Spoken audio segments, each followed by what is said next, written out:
Welcome back, students. Today we will discuss about parallel plate capacitor with compound dielectric. Today we will discuss about capacitance of a parallel plate capacitor with compound dielectric. Capacitance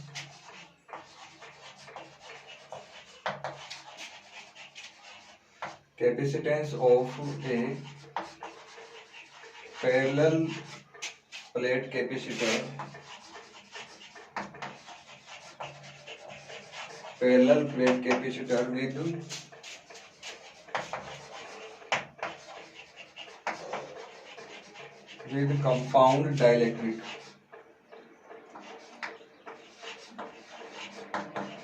with compound dielectric. यानी today we will discuss about capacitance of a parallel plate capacitor. यानी अपने को parallel plate capacitor ही वापस अपने को क्या करनी है, स्टडी करनी है। Capacitor with compound dielectric. Compound dielectric का मतलब है कि पीछे के जो टॉपिक थे उसमें अपन ने क्या किया था कि जैसे ये कोई कैपेसिटर है अपने पास और इसके अंदर आप है ना इस तरीके से कोई डाइलेक्ट्रिक फिल कर देते हो।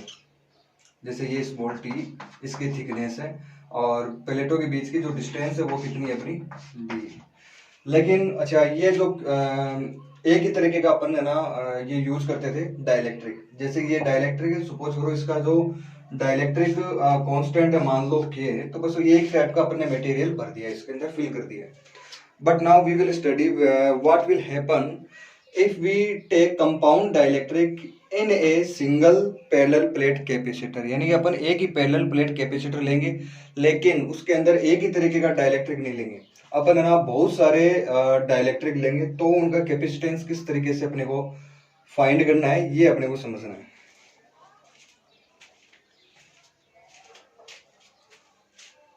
तो इसमें जो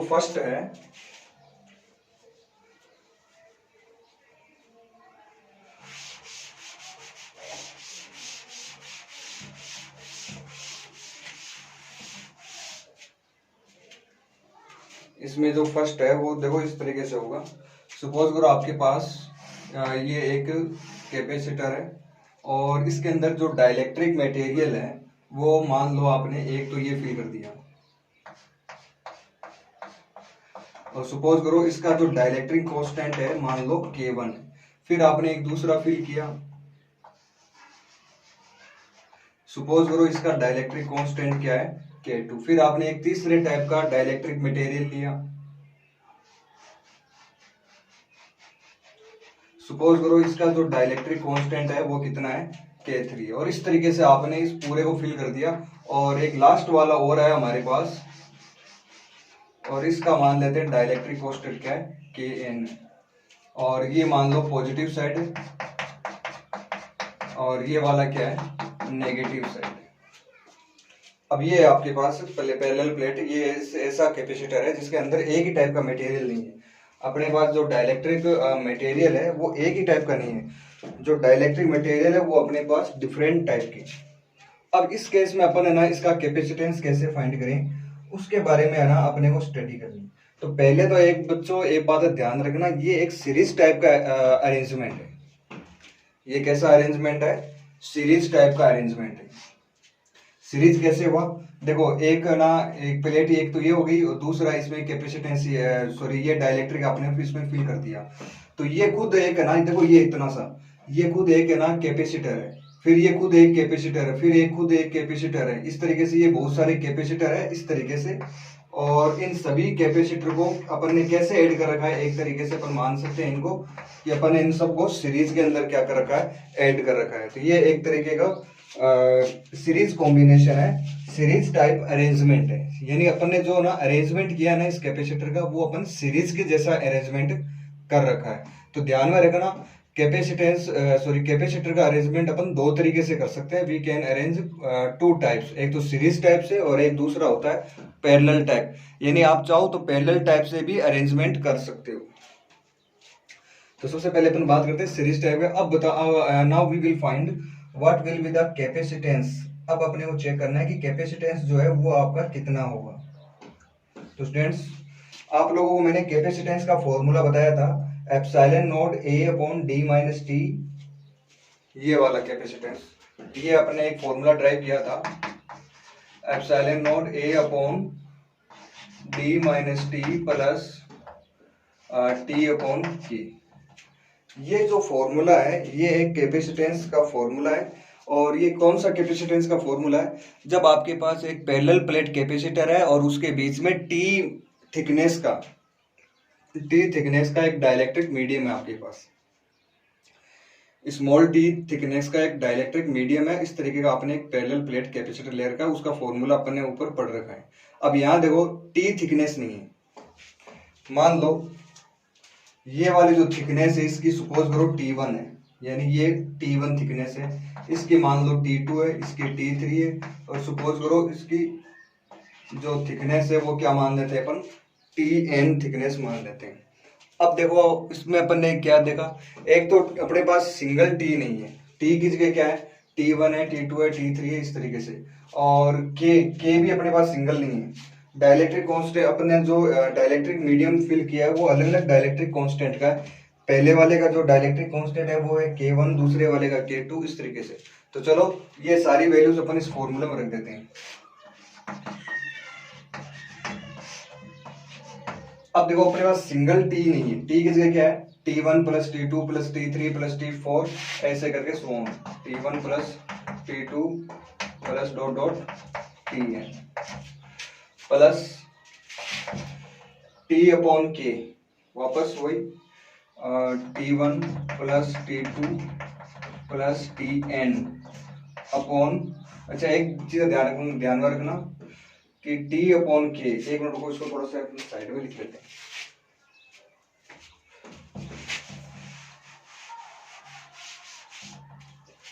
यहाँ देखो वापस देखो इसको, C एज इट इज रहेगा आपका epsilon not a upon D आपका एज इट इज रहेगा, टी क्या हो जाएगा, T1 plus T2 plus Tn, अच्छा प्लस T अपॉन के, तो पहले अपन T1 अपॉन K1 ले लेते हैं, फिर अपन लेंगे T2 अपॉन K2, और इस तरीके से करते करते लास्ट में अपन ले सकते हैं स्टूडेंट्स Tn अपॉन Kn। इस तरीके से मैंने ये वैल्यूज इसमें पुट की,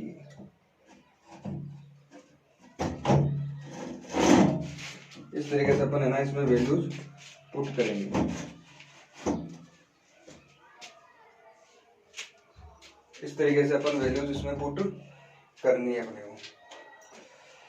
तो यहाँ तक मेरे हिसाब से किसी बच्चे को प्रॉब्लम नहीं होगी। अब बात करते हैं अपन इसकी T1 T2 T3 dot dot Tn। देखो यहाँ पे ये T1 plus T2 plus T3 plus T4 ऐसे करके, और ये जो डिस्टेंस है ये टोटल कितनी है, डिस्टेंस स्मॉल d डिस्टेंस है, तो ये सारे ना ऐड होके क्या बन जाएगा, T1 plus T2 plus T3 ये किसके इक्वल आएगी, d के इक्वल आएगी। तो आप है ना इसके लिए क्या लिख सकते हो, d लिख सकते हो, फिर माइनस d से ये d क्या हो जाएगा, कैंसिल, तो आपके पास क्या बचेगा, epsilon naught a upon T1 upon K1 plus T2 upon K2 and plus Tn upon Kn and so on. तो ये फाइनल फॉर्मूला स्टूडेंट्स, ये आप लोग ध्यान में रखना इसको। तो ये आ गया आपका capacitance of A series type arrangement, यानी सीरीज टाइप का अगर कोई अरेंजमेंट है तो उसका कैपेसिटेंस फाइंड करने का ये क्या है, फॉर्मूला है। अब बात करते हैं अपन पैरेलल टाइप अरेंजमेंट। अब अपन बात करेंगे पैरेलल टाइप अरेंजमेंट में जो कैपेसिटेंस है वो कैसे आएगा, और अपने को पता कैसे चलेगा पैरेलल टाइप का जो अरेंजमेंट है डाइलेक्ट्रिक का वो कैसा होगा, उसके बारे में अपन थोड़ी स्टडी करते हैं। देखो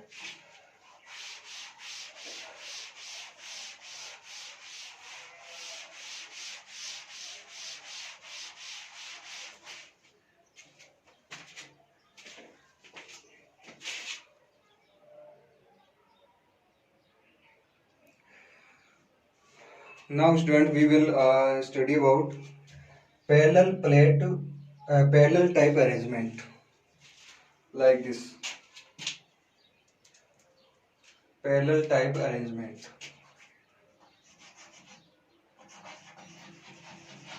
पैरेलल टाइप अरेंजमेंट।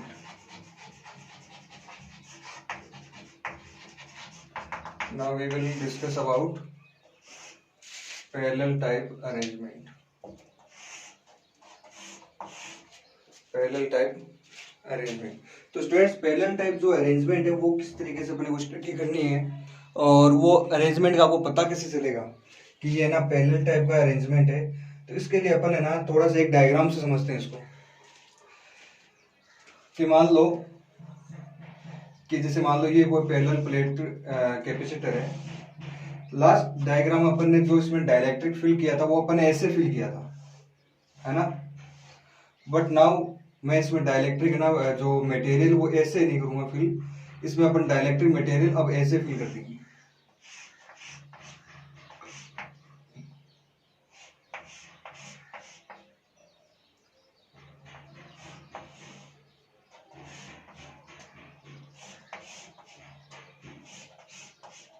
इस तरीके से डाइलेक्ट्रिक जो मटेरियल है वो अपन क्या करेंगे इसमें फिल करेंगे।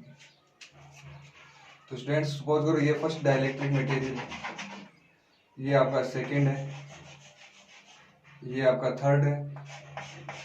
इस तरीके से आपके डाइलेक्ट्रिक मटेरियल फिल किए हुए। सपोज करो इसकी जो यहाँ पे अपने को जो दे रखी है थिकनेस वगैरह, मान लो इसकी जो थिकनेस है वो है आपकी T1 T2 T3 वगैरह, लेकिन इस थिकनेस का यहाँ पे यहाँ पे अपने पास कोई इफेक्ट नहीं पड़ने वाला है। देखो ये यहाँ पे अपन थिकनेस नहीं लेंगे, यहाँ पे अपन क्या लेंगे एरिया लेंगे इसका। यहाँ पे अपन क्या लेंगे एरिया, जैसे कि ये वाला है तो इसका मान लो एरिया A1 है, इसका एरिया क्या लेंगे अपन A2, और ऐसे करते करते इसका अपन एरिया क्या ले लेंगे AN लेंगे। अब आप सोच रहे होंगे सर ये थिकनेस क्यों नहीं ली, अपने एरिया कैसे ले लिया, तो आपको मैं वो समझाता हूँ, एक सेकंड रुको। जैसे मान लो आपके पास ये कोई डाइलेक्ट्रिक प्लेट है, ठीक है, तो ये यहाँ से लेके यहाँ तक ये जो डिस्टेंस है आपकी स्मॉल डी है, ये डिस्टेंस क्या आपकी स्मॉल डी है। अच्छा आपने ऐसे ना एक पतली सी पट्टी ली जिसकी थिकनेस से आपने ले ली T1 T2 T3 इस तरीके से, लेकिन अब आप ना जो डाइलेक्ट्रिक जो मटेरियल ले रहे हो वो अब आप ऐसे ले रहे हो, जो इसके एरिया को, जो प्लेटों के जो एरिया है ना उस एरिया को क्या कर रहा है, ये सब कवर कर रहा है। जैसे ये इतने इतने एरिया का सारे एरिया को क्या कर रहा है, कवर कर रहा है। तो अपन क्या लेंगे, इसका टोटल एरिया ले लेंगे A1 A2 डॉट AN। अच्छा सबका जो डाइलेक्ट्रिक कांस्टेंट है, मान लो इसका डाइलेक्ट्रिक कांस्टेंट K1, इसका डाइलेक्ट्रिक कांस्टेंट K2, और ऐसे करते करते इसका डाइलेक्ट्रिक कांस्टेंट क्या है आपका Kn आ जाएगा। तो ये एरिया है अपने पास और K1। अच्छा इसको अपन बोलते हैं सीरीज टाइप, इसको अपन क्या बोलेंगे series type, sorry parallel type arrangement. Parallel कैसे हुआ, जैसे आप लोग इसको ऐसे समझो, मान लो ये एक सपोज करो आप पॉजिटिव चार्ज इधर दोगे और इधर क्या दोगे आप नेगेटिव चार्ज।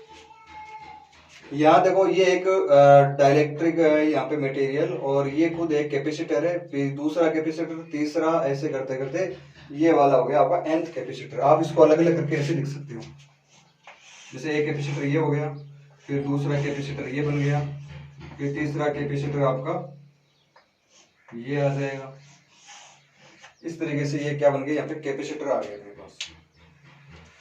अच्छा आपने यहाँ पे क्या दे रखा है पॉजिटिव। अच्छा ये वाले कैपेसिटर आपस में ऐसे तो जुड़े हुए हैं, इसका मतलब ये भी प्लस से जुड़ा हुआ है और ये भी क्या है प्लस से जुड़ा हुआ है। तो जैसे मान लो अगर आपने ये 3 कैपेसिटर लोगे तो इन तीनों का एक ही जो टर्मिनल है प्लस का, ये तीनों एक ही टर्मिनल से जुड़े हुए हैं, तो ये तीनों क्या हो गए आपस में पैरेलल हो गए, यानी पैरेलल कॉम्बिनेशन हो गया एक तरीके से। अच्छा स्टूडेंट्स पैरेलल कॉम्बिनेशन में आपको याद होगा कैपेसिटेंस कैसे फाइंड करते हैं अपन, डायरेक्ट अपन कैपेसिटेंस ऐड कर देते हैं C1 + C2 + C3 dot dot dot Cn, इस तरीके से।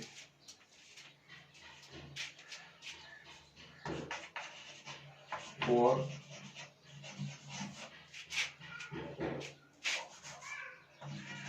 पैरेलल टाइप जो कैपेसिटेंस है वो क्या आता है आपका C=C1 + C2 + dot dot dot Cn। इस तरीके से आपको क्या करना है कैपेसिटेंस ऐड करना है। सबसे पहले अपन इसका कैपेसिटेंस फाइंड कर लेते हैं। तो स्टूडेंट्स कैपेसिटेंस फाइंड करने का फॉर्मूला क्या है अपने पास, एप्सिलॉन ए अपॉन डी, आपको याद होगा C equal to epsilon A upon D. ये तो होता है जब डाइलेक्ट्रिक नहीं हो।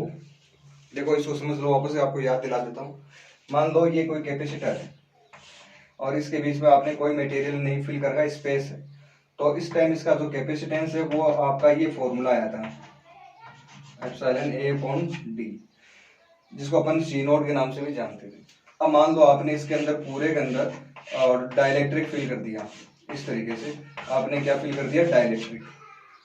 तो उस टाइम है ना इसका कैपेसिटेंस में ना, आपको याद होगा फॉर्मूले में यहाँ पे इनटू में क्या आ जाता है, साथ में के और आता है साथ में, ठीक है। तो ये आपका फॉर्मूला कब अप्लाई करते हैं, जब पूरे के अंदर अगर आपका कैपेसिटेंस, पूरे के अंदर अगर आपका डाइलेक्ट्रिक फिल कर रखा है पूरे डी डिस्टेंस तक, तब आपका ये फॉर्मूला अप्लाई करते हैं। अच्छा, अभी मैंने एक फॉर्मूला और बताया था, epsilon A upon D minus T plus T upon K, ये देखो अभी बताया था। ये फॉर्मूला आपको कब अप्लाई करना है, जब आपका जो कैपेसिटेंस है, कैपेसिटर है, उसके अंदर आप पूरे के अंदर डाइलेक्ट्रिक फिल नहीं कर रखा, आपने टी डिस्टेंस तक ही आपने क्या फिल कर रखा है, डाइलेक्ट्रिक आप इसमें फिल कर रखा है, ओनली टी डिस्टेंस तक। अगर आपने टी डिस्टेंस तक डाइलेक्ट्रिक फिल कर रखा है तो आप ना जो लास्ट जो फॉर्मूला है epsilon not a upon D minus T plus T upon के, वो आपको यूज करना है। ओके, इरेज करते हैं इसको एक बार।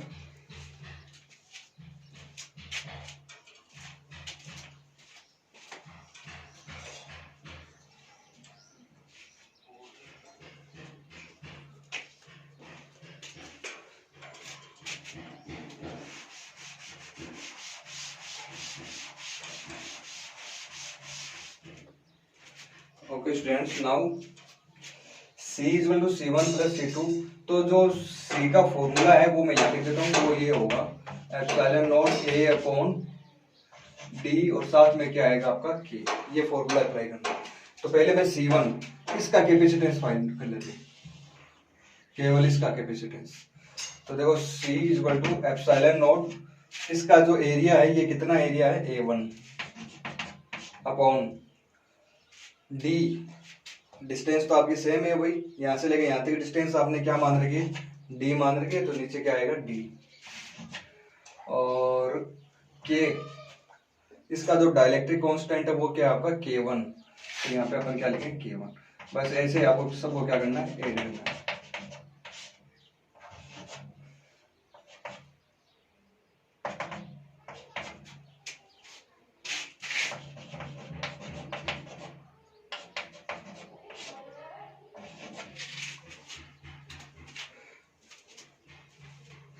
तो इस तरीके से आपके पास आएगा epsilon not A1 K1 upon D.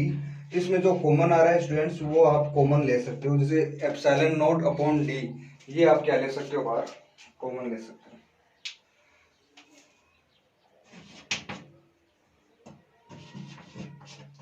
Epsilon not upon D common लिया तो अंदर बच गया A1 K1 plus A2 K2, और ऐसे करते करते लास्ट में आ जाएगा AN KN। ये आपका फाइनल फॉर्मूला बनता है। इसको भी अगर आप चाहो तो और सोल्व तो करने की इसको ज़रूरी नहीं है वैसे, लेकिन आप इसको ना यहाँ तक छोड़ सकते हो। अच्छा, ओनली अगर ऐसा कोई केस आ जाए कि जिसमें ना ये जो डाइलेक्ट्रिक का जो एरिया है वो अगर मान लो सेम हो, तो आपका ए भी क्या आ जाएगा, बाहर कॉमन आ जाएगा। अगर मान लो A1, ये भी मान लो एरिया ए है, ये भी एरिया ए हो जाए, ये भी मान लो ए हो जाए, तो ये भी ए प्लस ए आएगा। तो only in that condition C equal to आपका आ जाएगा epsilon naught A upon D, और अंदर क्या आ जाएगा K1 प्लस K2 प्लस। लेकिन ये कंडीशन कब, जब आपने जो डाइलेक्ट्रिक फिल किया है उसका जो क्रॉस सेक्शन एरिया है वो क्या हो आपका, सेम हो। क्रॉस सेक्शन एरिया क्या हो आपका, सेम हो। Only in that condition we can use this condition. Okay students, I think अब जाके आपका ना ये चैप्टर जो है इसके थ्योरी जो है वो आपकी कंप्लीट हो गई है। ये आपके सिलेबस के अकॉर्डिंग आपका जो चैप्टर है वो आज कंप्लीट हो गया। अच्छा, ये जो अभी अपने जो 2-3 टॉपिक किए हैं इनसे रिलेटेड कुछ न्यूमेरिकल है, तो वो अपन आज और साथ में सोल्व कर लेते हैं। कुछ एनसीईआरटी के भी हो सकते हैं और कुछ पिछले कई सालों में आए हुए जो न्यूमेरिकल है वो चलो अपन सोल्व करते हैं।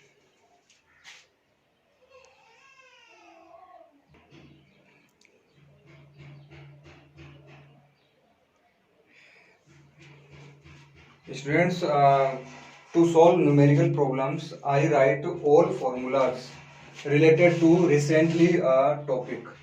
जो रिसेंट में अपने जो टॉपिक किए हैं उनसे रिलेटेड जो भी फॉर्मूला है उसके बारे में एक बार पहले अपन थोड़ा सा रिवीजन कर लेते हैं और उसके बाद में अपन न्यूमेरिकल प्रॉब्लम स्टार्ट करेंगे। तो first of all you can see that with dielectric T is equal to D, ये वाली कौन सी कंडीशन है? जब आपके पास है ना एक ऐसे पैरेलल प्लेट कैपेसिटर दे रखा है और उसके अंदर पूरे यहां से लेकर यहां तक आपने डाइलेक्ट्रिक फिल कर रखा है और इस डाइलेक्ट्रिक का डाइलेक्ट्रिक कांस्टेंट D है और ये जो डिस्टेंस D है, तब हमारा ना जो फॉर्मूला ना वो ये था, ये आया था हमारे पास formula C is equal to epsilon naught A upon D। देखो C is equal to epsilon naught A upon D और इनटू में क्या आएगा कि K क्या है? Dielectric constant. अब अगर ये डाइलेक्ट्रिक कांस्टेंट नहीं है तब आपका K भी यहाँ पे नहीं होगा, डायरेक्ट आपको ये लिखना formula epsilon naught A upon D। ये कब है? जब प्लेटों के बीच में स्पेस है, जब प्लेटों के बीच में स्पेस है तब तो आप है ना कैपेसिटेंस का डायरेक्ट फॉर्मूला आपको मैंने बताया था epsilon naught A upon D, ये अपने पहले प्रूफ कर चुके हैं, आप लास्ट के जो टॉपिक करवाए हुए हैं उनमें से देख लेना। और अगर आपने पूरे जो अपना डाइलेक्ट्रिक कैपेसिटर है और उस पूरे के अंदर अगर आपने डाइलेक्ट्रिक कांस्टेंट फिल कर दिया है तब आपको ना फॉर्मूले में ना K से, केवल K से आपको क्या करना होता है? मल्टीप्लाई करना होता है, जिसको आप ना शॉर्ट में ऐसे भी लिख सकते हो C नोट का मतलब है जब आपने स्पेस का, जब डाइलेक्ट्रिक कांस्टेंट नहीं है तो स्पेस के अंदर जो विदाउट डाइलेक्ट्रिक कैपेसिटेंस जो है वो है एप्सिलॉन नॉट अपॉन AD, इसको अपन ने क्या मान लिया? C note. तो एक तो ये फॉर्मूला स्टूडेंट्स, दूसरा देखो सेकेंड टाइप का जो फॉर्मूला है उसमें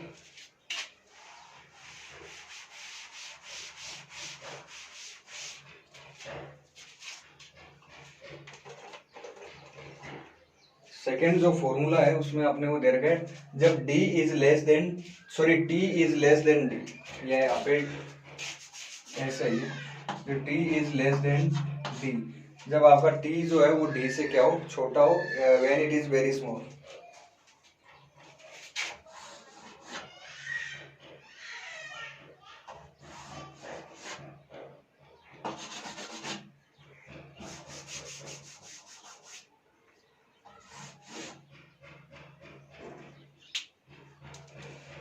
तो इसमें देखो इस तरीके से अपने को दे रखा था,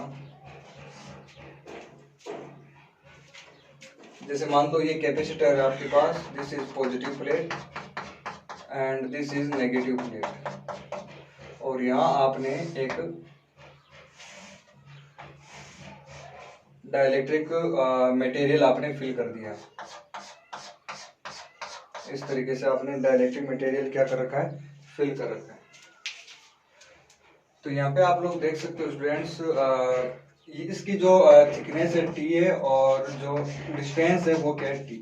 इस केस में अपन जब है ना इस तरीके का अगर कोई न्यूमेरिकल आता है तो उसमें जो कैपेसिटेंस का फॉर्मूला आप ये यूज करोगे epsilon naught A upon D minus T plus T upon K, ये फॉर्मूला अपन ने प्रूव किया है।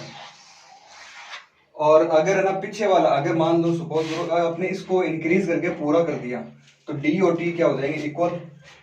तो यहाँ पे T की जगह D लिखोगे तो D से D क्या हो जाएगा? कैंसिल। और यहाँ पे आप D लिखोगे और K चला जाएगा ऊपर, ये वाला फॉर्मूला बन जाएगा। ये भी मैंने आपको लास्ट जो वीडियो लेक्चर है उसमें आपको मैंने समझाया था। अच्छा, कंडक्टिंग स्लैब, ये तो अपन ने रिसेंटली किया ही है कंडक्टिंग स्लैब वाला कि C इज इक्वल टू आपके पास है epsilon naught A upon D minus T with conducting slab. इसका जो कैपेसिटेंस है वो उसका फॉर्मूला ये epsilon naught A upon D minus T। अब देखो कंडक्टिंग स्लैब वाला, देखो अपन ने ऐसा कुछ डेरिवेशन किया था,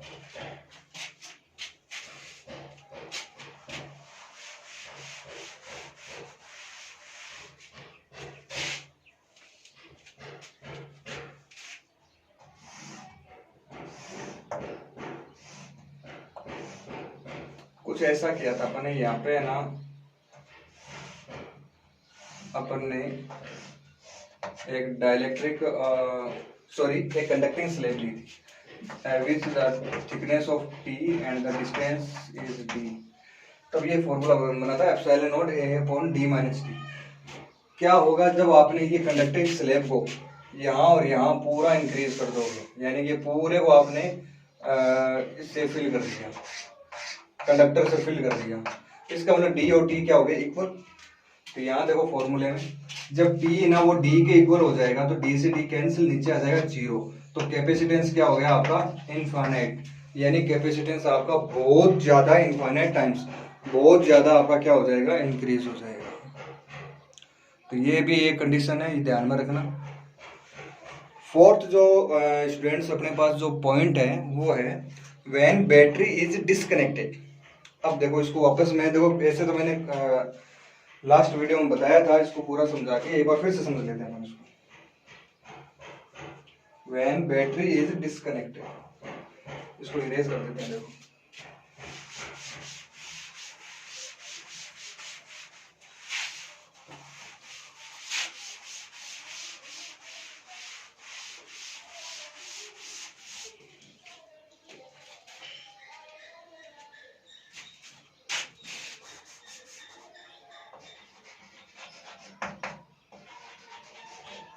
when battery is disconnected, जब आपकी बैटरी क्या हो जाए, डिस्कनेक्ट हो जाए, बैटरी इज डिस्कनेक्टेड। तो सबसे पहले अपन बात करते हैं, जैसे मान लो अपने पास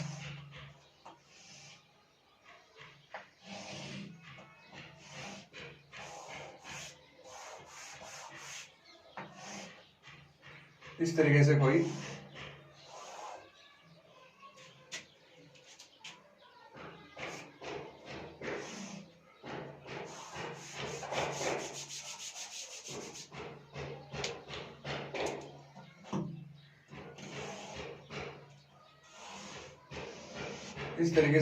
कैपेसिटर है और आपने इसको चार्ज कर दिया। पहले तो स्टार्टिंग में आपने क्या कर दिया, इसको चार्ज दे दिया, मतलब बैटरी लगाई और आपने चार्ज दे दिया इसको। मान लो इस टाइम इसका चार्ज है क्यू नोट, चार्ज कितना है, क्यू नोट, ठीक है। आपने बैटरी हटा दी चार्ज देके और आपने क्या रख दिया अंदर, डाइलेक्ट्रिक।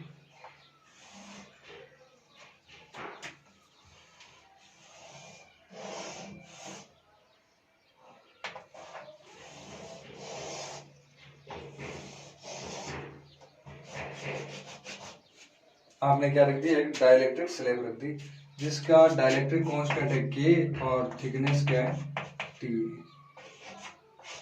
इस तरीके से ये हो गया डी और इस तरीके से आपको इसकी सारी चीजें आपको दे रखी। अब देखिए स्टूडेंट्स, के आ गया अपने पास, टी आ गया और डी भी आ गया और क्यू नॉट ये दे रखा है। अब आपने ना जैसे इसको अंदर पुट किया तो आपको मैंने बताया था कि आपका इस साइड में देखो माइनस आएगा, इस साइड में क्या आता है प्लस, और अंदर की तरफ है ना इस साइड में एक इलेक्ट्रिक फील्ड जनरेट होता है जिसे अपन पोलराइजेशन इलेक्ट्रिक फील्ड कहते हैं। और अपने जो प्लस और माइनस की वजह से जो इलेक्ट्रिक फील्ड बना वो आपका ये बना, तो नेट इलेक्ट्रिक फील्ड आपका क्या हो जाता है, रेड्यूस हो जाता है, E dot minus E P, ठीक है। और के का अपने पहले एक फॉर्मूला पढ़ा था, E naught equal to E naught minus E P. E naught minus E P किसके इक्वल है, ई के।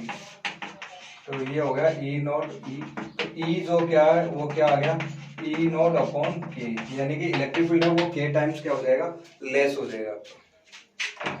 अच्छा क्यू जो है वो आपका क्यू नॉट ही रहेगा।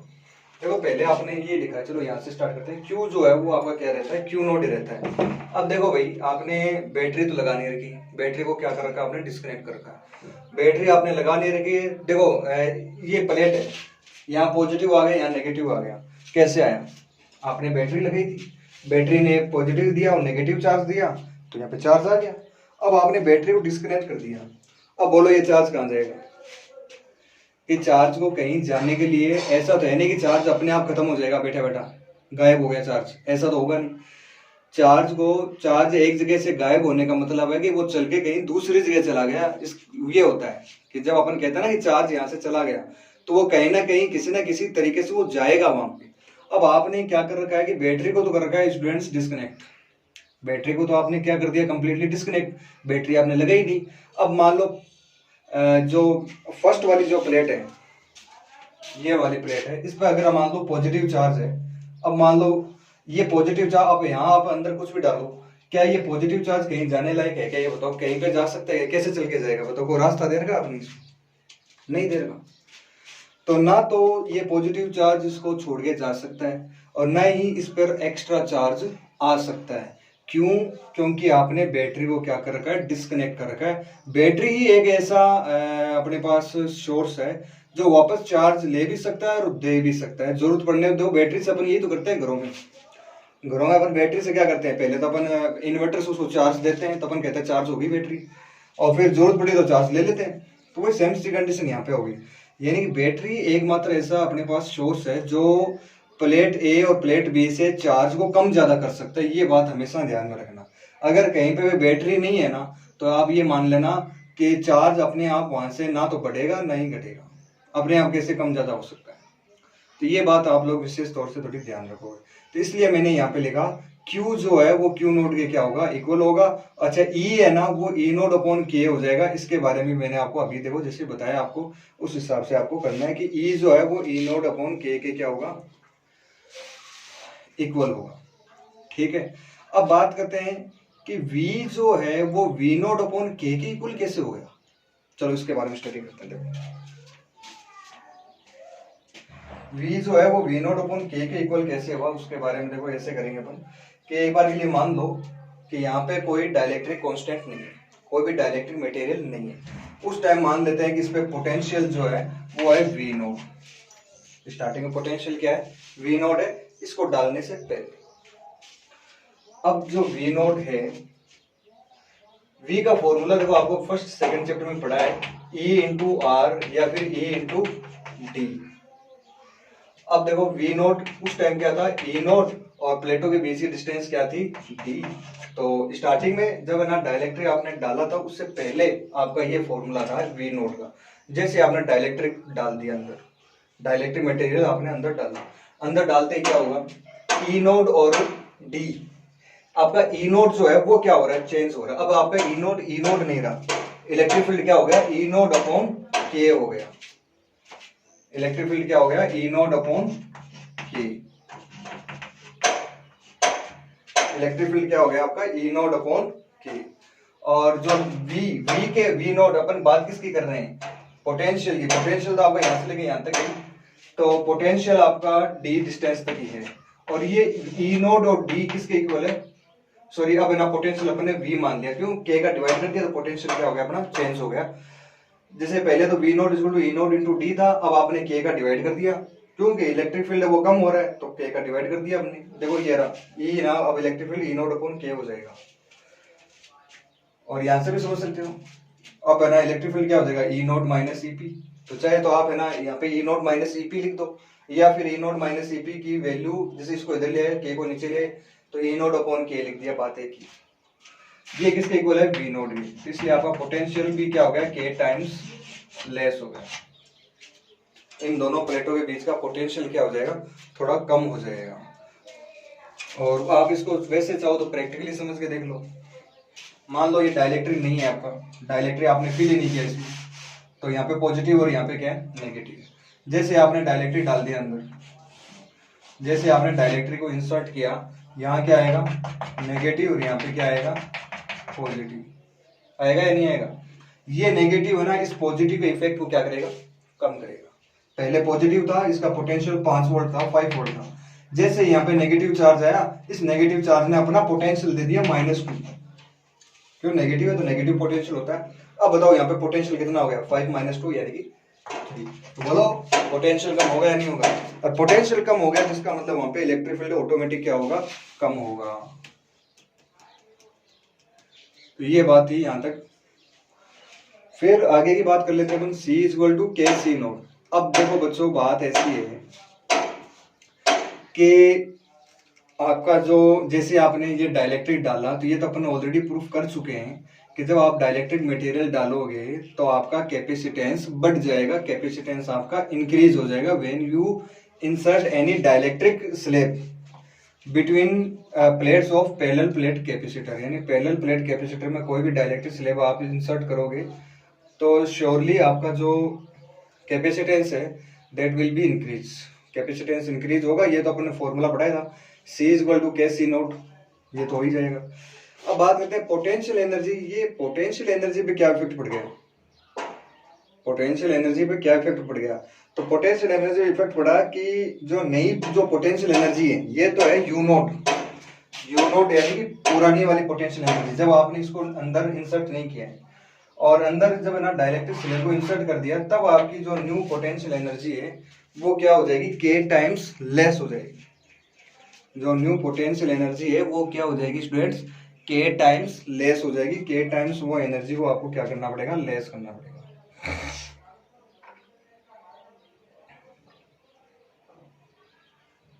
So energy will be less with के टाइम्स, के टाइम्स एनर्जी क्या हो जाएगी आपकी, लेस हो जाएगी। ये लेस कैसे हुई इसको देख लो। चलो मैं स्टार्टिंग की बात करता हूँ। जब आपने डाइलेक्ट्रिक स्लैब अंदर पुट नहीं कर की तो फॉर्मूला क्या था, V equal to half CV square. ये लो U naught equal to half CV square है, C नोट V नोट का स्क्वायर, ये था स्टार्टिंग में फॉर्मूला। और जब आपने डाइलेक्ट्रिक स्लैब को पुट कर दिया अंदर, डाइलेक्ट्रिक स्लैब को अंदर पुट किया तो मान लेते हैं पोटेंशियल एनर्जी U हो गई और 1/2 C नोट। अब आपका जो कैपेसिटेंस है वो C नोट नहीं है, कैपेसिटेंस क्या हो गया आपका, C हो गया, नया कैपेसिटेंस। और आपका पोटेंशियल भी वो ओरिजिनल पोटेंशियल नहीं है, पोटेंशियल मैंने मान लिया V है। चलो C की जगह C की वैल्यू रखो, C की वैल्यू क्या है, के सी नोट, और V की वैल्यू क्या है, V नोट अपॉन के, V नोट स्क्वायर अपॉन के स्क्वायर। तो इसको आप आगे सोल्व कर लेना, ये आ जाएगा। अब बात करते हैं व्हेन बैटरी इज कनेक्टेड। जब बैटरी आपकी प्लेट से कनेक्ट है then what will happen that time, उस टाइम अपनी क्या सिचुएशन होगी उसके बारे में थोड़ी सी स्टडी करते हैं।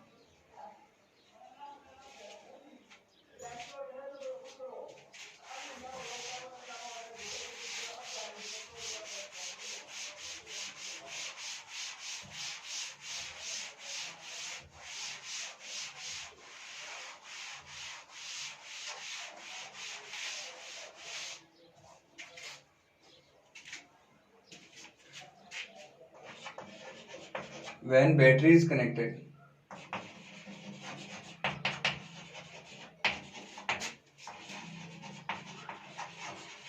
when battery is connected, जब आपकी बैटरी क्या है, कनेक्टेड। अब देखो वही सेम चीज है। मान लो ये पैरेलल प्लेट कैपेसिटर, यहाँ आपने दे रखा है positive charge and here you are giving negative charge, और बीच में कहीं डाइलेक्ट्रिक स्लैब है, here is negative here is positive. और आपने इसको सपोज करो V नोट आपने एक बैटरी लगा रखी है और अंदर के साइड में वही आपका EP है, बाहर आपका क्या है, E नोट, और आपने एक बैटरी यहाँ पे लगा रखी है। पहला क्या तरीका है, Q जो चार्ज है ना वो KQ नोट हो जाएगा, यानी कि चार्ज जो है वो आपका इंक्रीज हो जाएगा। अब ये चार्ज कैसे इंक्रीज हो जाएगा, चलो ये चार्ज इंक्रीज कैसे हुआ इसको अपन लास्ट में देखेंगे। जैसे चार्ज को आपने यहाँ पे देखा है Q equal to KQ naught, ये अपन लास्ट में देखेंगे। पहले अपन बात करेंगे potential. First of all we will talk about potential, कि पोटेंशियल आपका चेंज होगा या नहीं होगा, इसके बारे में अपन थोड़ी सी स्टडी कर लेते हैं। तो स्टूडेंट स्टडी करने से अपने को पता चल रहा है कि पोटेंशियल के बारे में अगर अपन बात करते हैं तो ध्यान में रखना कि डाइलेक्ट्रिक स्लैब डालते ही डाइलेक्ट्रिक का पोलराइजेशन होगा। कि डाइलेक्ट्रिक स्लैब डालोगे आप, जब इंसर्ट करोगे तो इस पर नेगेटिव और इधर के आ गया पॉजिटिव, और ये नेगेटिव चार्ज है ना यहाँ के पोटेंशियल को कम करने की कोशिश करेगा। बिल्कुल सही बात। लेकिन आपने क्या लगा रखा है, एक बैटरी लगा रखी। जब ये पोटेंशियल कम होगा, बैटरी आपने बैटरी क्यों लगा रखी, एक फिक्स पोटेंशियल रखने के लिए। बैटरी का खुद का एक पोटेंशियल होता है, जैसे 5 वोल्ट की बैटरी है तो आप चाहे कुछ भी ऐड कर दो, पोटेंशियल वो अपना फिक्स रख सकती है, क्योंकि उसके पास पावर है। तो जैसे ये ना पोटेंशियल कम होगा, बैटरी है ना उस पोटेंशियल को कांस्टेंट बनाए रखेगी, ना तो बढ़ने देगी ना ही कम होने देगी, पोटेंशियल को क्या बना के रखेगी, कांस्टेंट। तो इसलिए आपका पोटेंशियल आपका चेंज नहीं होगा चाहे कोई कितनी कोशिश कर ले। नेगेटिव चार्ज है ना आस पास में, चाहे मतलब पॉजिटिव चार्ज के जो पॉजिटिव प्लेट है ना अपनी, इस पॉजिटिव प्लेट के नेगेटिव चार्ज आस पास में चाहे कितना ही आ जाए, आपकी जो बैटरी है, बैटरी जो है वो इस पोटेंशियल को कम नहीं होने देगी। That potential will not be reduced. जो बैटरी के पास खुद का पोटेंशियल है वो इसको कांस्टेंट रख सकती है। अच्छा, जहां पोटेंशियल कांस्टेंट है ना, कि पोटेंशियल आपका कम नहीं हो रहा, तो इलेक्ट्रिक फील्ड भी आपका चेंज नहीं होगा, इलेक्ट्रिक फील्ड भी आपका जो है पहले का वही रहेगा। Electric field will not be change, electric field आपका चेंज नहीं होगा। तीसरा बात करते हैं कैपेसिटेंस की, कि भाई बैटरी लगा रखी है तो क्या कैपेसिटेंस पे कोई फर्क पड़ेगा क्या? अब देखो ये तो यार वही बात हो गई। एक बात बताओ, आपके पास घर में एक सपोज करो 100 लीटर की एक कोई वाटर टैंक रख रखा है, 1000 लीटर की टंकी देखी होगी आप लोगों ने घरों में, बाथरूम के ऊपर आपने एक 1000 लीटर के टंकी रख रखी है। अब आप उसमें पानी का नल लगाओ या मत लगाओ, उसकी जो कैपेसिटी है 1000 लीटर वो तो देखो उतनी ही रहनी है। मेरी बात समझ में आ रही है शायद आपको, कि आपके पास 1000 लीटर की कोई टैंक है, वाटर टैंक, वो आपने छत पर रख रखा है। अब आप उसमें ना वाटर डालो चाहे ना डालो, वाटर चाहे आप इसमें फिल करो या ना करो, उसकी कैपेसिटी कितनी है कि 1000 लीटर है भाई, तो बस ठीक है, फिक्स है उसकी कैपेसिटी। आप वाटर का नल लगा दिया तो भी उसकी कैपेसिटी 1000 लीटर है, और अगर आपने वाटर फिल नहीं किया तो भी उसकी कैपेसिटी क्या है, 1000 लीटर है। वही सेम चीज बच्चों यहाँ पे, ये जो है ना अपने बैटरी, ये क्या काम आती है, ये है ना चार्ज दे रही है, ये एक तरीके का वाटर पानी का नल है, ये एक तरीके का वाटर टेप है, ये जो ना पानी दे सकती है इसको, ये अपना वाटर टैंक है और ये पानी भरने वाली मशीन। अब आप इसको चाहे लगाओ इसमें या ना लगाओ, इसकी जो कैपेसिटी है वो तो देखो वही रहेगी कैपेसिटी। इसका मतलब ये हुआ कि कैपेसिटी है वो आपकी बैटरी पे डिपेंड नहीं करता है। वैसे भी देखो फॉर्मूले से आपको पता चल रहा है कि फॉर्मूला क्या होता है, देखो ये फॉर्मूला होता है epsilon not a upon D into के। आप लोग देख सकते हो जो कैपेसिटेंस है, जो कैपेसिटेंस है वो किस पे डिपेंड कर रहा है, एक तो एरिया पर, प्लेटों के एरिया पर, प्लेटों के बीच की डिस्टेंस पर, एप्सिलॉन नॉट पे, और डाइलेक्ट्रिक कांस्टेंट पे। यहाँ कहीं पे भी है ना बैटरी से रिलेटेड कोई चीज दे रखी क्या, पोटेंशियल वगैरह कुछ भी, बैटरी से रिलेटेड कोई चार्ज, कोई पोटेंशियल, कुछ भी दे रखा है बैटरी से रिलेटेड, फॉर्मूले में ऐसी कोई चीज है ही नहीं। इसका मतलब कैपेसिटेंस आपका बैटरी पे डिपेंड करता ही नहीं है, चाहे आप बैटरी कनेक्ट करो चाहे डिस्कनेक्ट करो। इसलिए कैपेसिटेंस आपका क्या होगा, सी, पहले वाले में डिस्कनेक्ट था तब कैपेसिटेंस कितना था, सी इक्वल टू के सी नोट, और अब भी आपका कैपेसिटेंस कितना है, सी इक्वल टू के सी नोट।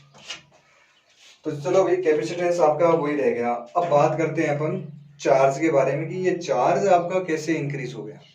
देखो स्टूडेंट एक बात बताओ, जब आप मान लो कोई भी चीज है, कोई भी मान लो पानी की टंकी, अगर आप उसकी कैपेसिटी बढ़ा देते हो, कैपेसिटी डाइलेक्ट्रिक कांस्टेंट डालने पर कैपेसिटी क्या हो गई, इंक्रीज हो गई। अब जब बैटरी डिस्कनेक्ट थी, जब बैटरी डिस्कनेक्ट थी, बैटरी नहीं थी यहाँ पे, उस टाइम भी इसकी कैपेसिटी तो इंक्रीज हुई थी, लेकिन चार्ज इंक्रीज क्यों नहीं हुआ? याद करो, अभी मैंने आपको लास्ट वीडियो लेक्चर में बताया, इसी में बताया था मैंने, कि जब आपकी बैटरी डिस्कनेक्ट है तब मैंने कहा था कि आपकी जो कैपेसिटी है वो हो जाएगी सी नोट इंटू के टाइम्स, यानी कि इतनी कैपेसिटी आपकी क्या हो जाएगी, इंक्रीज हो जाएगी। तो कैपेसिटी इंक्रीज हो गई तो इसका चार्ज इंक्रीज क्यों नहीं हुआ, क्योंकि हमने बैटरी नहीं लगाई थी, चार्ज देगा कौन? जब हमने बैटरी इसमें नहीं पुट कर रखी, बैटरी कनेक्ट ही नहीं है, तो कैपेसिटी तो ऐसे बढ़ाने को तो आप कितनी कैपेसिटी बढ़ा दो, जब उसको चार्ज दोगे नहीं तो चार्ज बढ़ेगा कहां से। लेकिन इस केस में हमने क्या कहा है कि बैटरी इज कनेक्टेड। इस केस में अपन देख सकते हैं अपनी जो बैटरी है, बैटरी इज कनेक्टेड। इस केस में अपन देख सकते हैं बैटरी जो है वो क्या आपकी कनेक्टेड है, बैटरी इज कनेक्टेड। अब जब स्टूडेंट बैटरी कनेक्ट है तो जैसे ही इसकी कैपेसिटी बढ़ती है, जैसे इसकी कैपेसिटी बढ़ेगी, कैपेसिटी बढ़ते ही बैटरी लगा रखी है, जैसे कैपेसिटी बढ़ी बैटरी ने चार्ज देना शुरू कर देगा। अब जैसे बैटरी चार्ज देगा तो चार्ज बढ़ा या नहीं बढ़ा, चार्ज इंक्रीज होगा। तो यहाँ पे बात करते हैं ये कैसे है। तो देखो स्टार्टिंग की बात करते हैं। बैटरी आपकी कनेक्टेड है और आपने इसको पुट नहीं कर रखा है, डाइलेक्ट्रिक या मटेरियल नहीं डाल रखा है, तो उस time Q node is equal to Q is equal to C V होता है। तो क्यू नोड इज इक्वल टू सी वी, सी नोड और वी नोड, ठीक है। अच्छा, जैसे आपने ये डाइलेक्ट्रिक कांस्टेंट अंदर डाला तो सबसे पहले कौन चेंज हो जाएगा, कैपेसिटी चेंज होगी। वी नोट तो वी और वी नोट तो देखो वही है, कैपेसिटी चेंज होगी। कैपेसिटी क्या होगी सी, लेकिन आपका पोटेंशियल चेंज नहीं होगा क्योंकि बैटरी आपने वी नोट की लगा रखी है, तो वी नोट की जगह वी नोट रहेगा। अब ये सी नोट से सी हुआ तो अब आपका क्यू नोट नहीं रहेगा, इसकी जगह अपन मान लेते हैं क्यू डैश मान लो चाहे क्यू मान लो। अब आप मुझे बताओ सी की वैल्यू क्या है, के सी नोट, और C naught V naught, C naught V naught किसके इक्वल है, क्यू नोट। तो Q इक्वल टू क्या आ जाएगा, के क्यू नोट, यानी कि आपका चार्ज है वो K टाइम्स क्या हो जाता है, इंक्रीज हो जाता है। अब बात करते हैं अपन पोटेंशियल एनर्जी की, दिए आप 1/2 सी नोट वी नोट का स्क्वायर के फॉर्मूले से सी नोट की वैल्यू रख के आप फाइंड कर लेना। अब बात करते हैं अपन न्यूमेरिकल्स की। तो स्टूडेंट्स न्यूमेरिकल तो आपको मैं चलो वो PDF फाइल वगैरह सेंड कर दूंगा, तो न्यूमेरिकल अपन उसमें सोल्व कर लेंगे। आज के लिए बस इतना ही। Thank you, have a nice day.